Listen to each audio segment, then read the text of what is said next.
매년 주식이 가장 비쌀 때만 산 사람과 완벽한 타이밍을 기다리다가 결국 한 번도 투자하지 못한 사람. 20년 뒤 누가 더 부자가 됐을까요? 대부분은 당연히 비싸게 산 사람이 망했겠지 라고 생각하실 겁니다. 그런데 실제 결과는 정반대였습니다.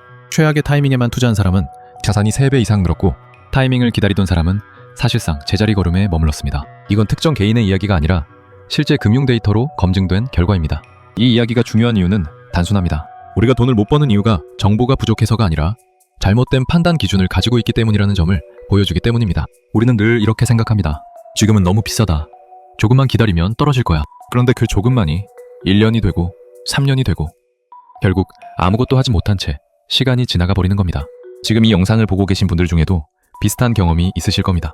몇 년 전 이건 너무 비싸다고 생각해. 그냥 지나쳤던 시장이 훨씬 더 높은 가격에 올라가 있는 모습을 본 적이 있으실 겁니다. 이제 우리는 깨달아야 합니다. 내가 틀린 게 아니라 애초에 기준 자체가 잘못되었을지도 모른다는 사실을 말이죠. 오늘 영상에서는 이 지점부터 정확하게 짚어보려고 합니다. 왜 우리는 늘 고점 앞에서 멈추는지, 그리고 그 판단이 실제로 어떤 결과를 만들어내는지 데이터를 통해 하나씩 풀어드리겠습니다. 끝까지 보시면 단순히 투자 타이밍이 아니라 돈을 대하는 사고방식 자체가 완전히 바뀌게 되실 겁니다. 우선 우리가 흔히 말하는 지금은 고점이다 라는 말부터 한번 차분하게 들여다보겠습니다. 많은 분들이 주식시장이 계속 최고가를 갱신하면 불안해합니다. 이제 곧 다시 떨어질 것만 같고 지금 들어가면 늦은 것 같다는 느낌이 들기 때문이죠. 그런데 여기서 아주 중요한 사실 하나를 놓치고 계신 겁니다. 시장은 원래 계속해서 고점을 갱신하는 구조로 움직인다는 점입니다. 이걸 쉽게 비유해 보겠습니다. 우리가 사는 동네 아파트 가격을 떠올려 보시면 이해가 쉽습니다. 10년 전 가격이 최고가였던 시점이 있었죠. 그때도 사람들은 지금 너무 비싸다고 말했습니다. 그런데 시간이 지나고 보니 그 가격은 지금 기준으로 보면 오히려 저점에 가까운 가격이 되어버렸습니다. 주식시장도 똑같습니다. 오늘의 고점은 시간이 지나면 과거의 한 지점으로 바뀌는 경우가 대부분입니다. 왜 이런 일이 반복될까요? 이유는 단순합니다. 주식시장은 결국 기업들의 이익을 반영하는 곳이기 때문입니다. 기업들은 가만히 있지 않습니다.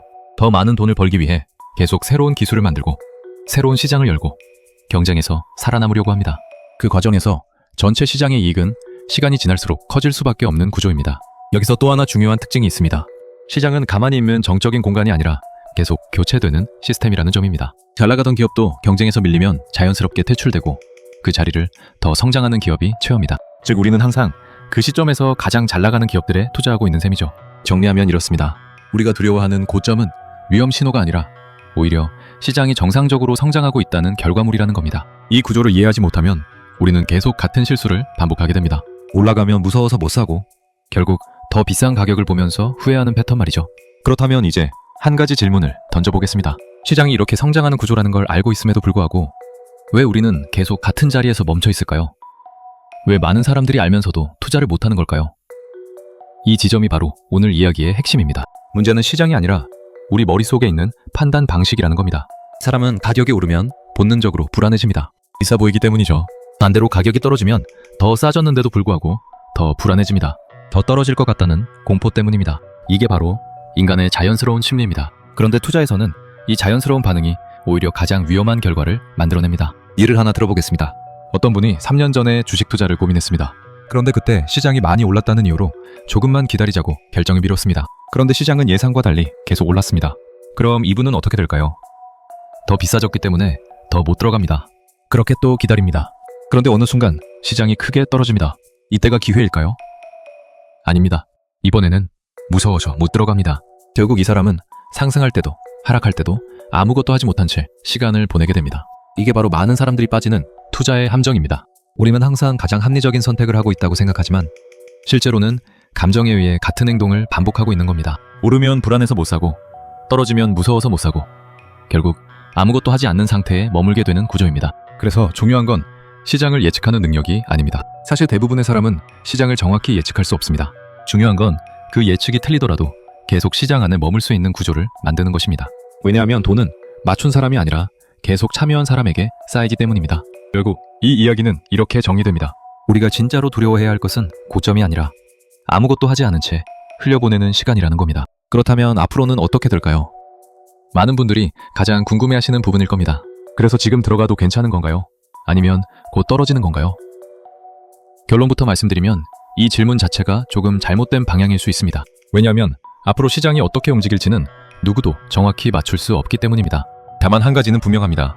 앞으로도 시장은 지금까지 그래왔던 것처럼 상승과 하락을 반복할 가능성이 매우 높다는 점입니다.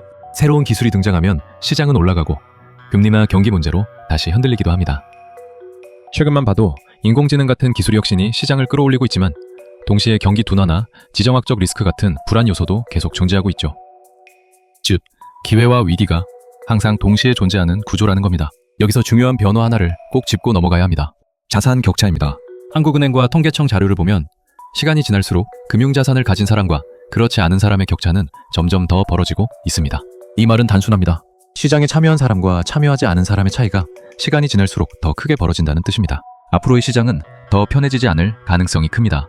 오히려 변동성은 더 커질 수 있습니다. 기술 변화 속도는 빨라지고 글로벌 경제는 더 복잡해지고 있기 때문입니다.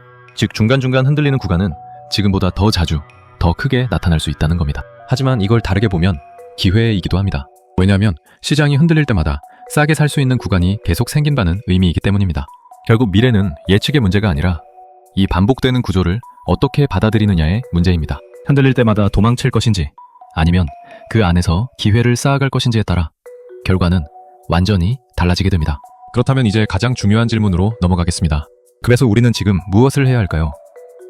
결론은 복잡하지 않습니다. 타이밍을 맞추려고 애쓰는 대신 어떤 상황에서도 버틸 수 있는 구조를 만들어야 한다는 겁니다. 시장은 우리가 원하는 타이밍에 움직여주지 않습니다. 대신 우리는 시장이 어떻게 움직이든 대응할 수 있는 방식으로 접근해야 합니다.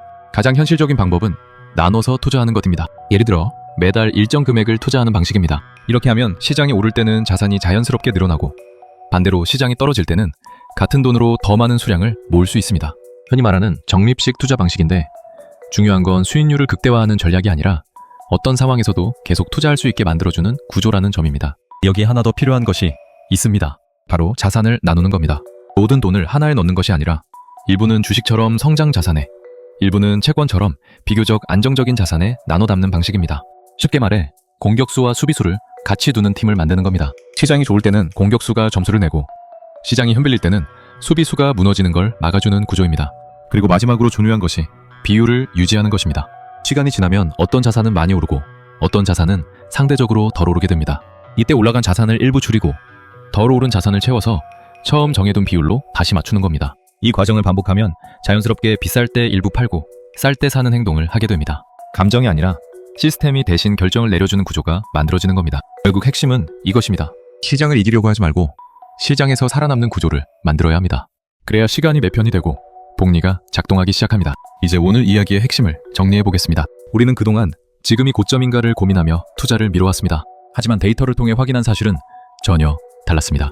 고점에서 사는 것이 문제가 아니라 아무것도 하지 않고 시간을 흘려보내는 것이 훨씬 더 큰 손실이라는 점입니다. 시장은 계속 흔들리겠지만 그 안에서 성장해왔고 앞으로도 그럴 가능성이 높다는 구조를 우리는 이미 확인했습니다. 결국 투자에서 중요한 건 완벽한 선택이 아닙니다. 틀릴 수 있다는 걸 전제로 하고도 계속 참여할 수 있는 구조를 만드는 것입니다. 매달 나누어 투자하고 자산을 분산하고 정해둔 기준에 따라 기계적으로 비율을 맞추는 것. 이 단순한 원칙이 장기적으로 가장 강력한 결과를 만들어냅니다. 어려운 기술이나 특별한 정보보다 훨씬 중요한 건 이 원칙을 끝까지 지키는 힘입니다. 그리고 꼭 기억하셔야 합니다. 여러분을 가난하게 만드는 건 시장이 아닙니다. 조금만 더 기다려보자는 생각이 반복되면서 아무것도 하지 않게 되는 그 습관입니다. 그 사이에 시간은 지나가고 기회는 조용히 사라집니다. 지금 이 영상을 보고 계신 이 순간이 바로 출발점이 될 수 있습니다. 거창한 결심이 아니라 아주 작은 금액이라도 시장에 참여하는 것. 그 한 걸음이 10년, 20년 뒤 완전히 다른 결과를 만들어냅니다. 오늘 영상이 도움이 되었다면 구독과 좋아요 부탁드립니다.